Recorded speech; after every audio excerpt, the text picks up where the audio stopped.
ម៉ាក់ស្រឡាញ់ប៉ាអត់មិនបងកូនសួរបែបហ្នឹងប៉ារបស់កូនជាបរិសុទ្ធទី1ដែលធ្វើឲ្យម៉ាក់ព្រមចាក់ចែងពីគ្រួសារមកព្រមរស់នៅជាមួយគាត់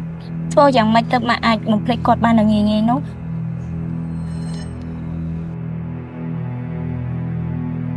ចុះហេតុអ្វីក៏ម៉ាក់មិនព្រមទៅរស់នៅជាមួយប៉ាវិញកូនម៉ាក់ក្នុងមួយឆាកជីវិតរបស់មនុស្សស្រីយើងត្រូវហ៊ានដើរចេញពីកន្លែងដែលធ្វើឲ្យយើងឈឺចាប់កុំឲ្យរបួសចាស់កើតឡើងជាថ្មីហើយកុំឲ្យរបួសថ្មីកើតឡើងកន្លែងចាស់ជីវិតម៉ាក់មានកូនគឺគ្រប់គ្រាន់ហើយចាម៉ាក់តែកូនកុំបារម្ភអីប៉ាម៉ាក់នៅតែបំពេញកាតព្វកិច្ចជាប៉ាល្អម៉ាក់ល្អសម្រាប់កូនជានិច្ចប៉ុន្តែសម្រាប់ជីវិតគូប៉ាម៉ាក់មិនអាចដូចដើមវិញទេ